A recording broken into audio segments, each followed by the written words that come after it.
I didn't remember the ride to the hospital, just the cold and the pain, sharp, blooming like glass tearing through my ribs. Then her voice, clipped, controlled. "Why didn't you come sooner?" My sister, ER attending.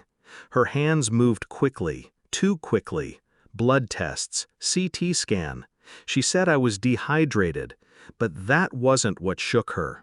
It was the results. I watched her face shift as she read the numbers. Not confused, terrified. She looked at me like I was already gone, then whispered, "I'm calling the police." I blinked. "You need to leave your house, today, right now." Silence stretched between us. This isn't natural, it's deliberate.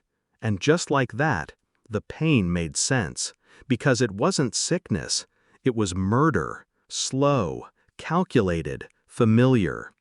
2 months earlier, I started waking up tired.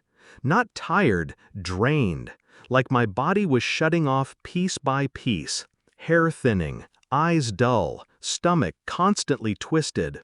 I chalked it up to burnout, work, grief. My wife said it was all in my head. She laughed when I told her food tasted metallic. "Maybe you just need vitamins," she said. But I watched her plate every night. She never touched what I ate. Then came the silence. Unspoken rules in our home. She stopped kissing me goodbye, stopped looking up from her phone when I walked in. Something was off. But I was too exhausted to fight, too slow to see it, until the pain hit. And the hospital confirmed what I couldn't say aloud. Someone was poisoning me, someone inside my house. I didn't go back home. Checked into a hotel under a fake name, watched everything from a distance.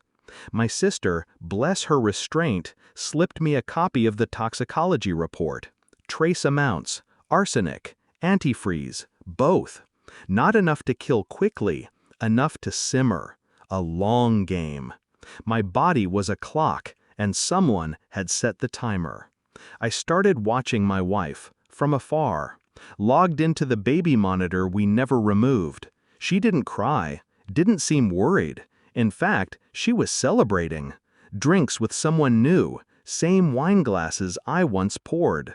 He used my coffee mug, my slippers, sat in my chair. And she let him.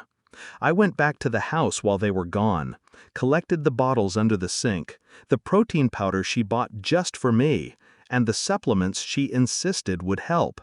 They all went to a lab, every one of them laced, labeled in her handwriting. She hadn't been careless, she'd been confident. The lab results were indisputable. 6 separate samples tainted, all things only I consumed. I stared at the paperwork in silence, tried to hear her voice in my head, tried to remember why. And then it hit me. The insurance policy. A quiet update last year, increased coverage, double payout in case of accidental death.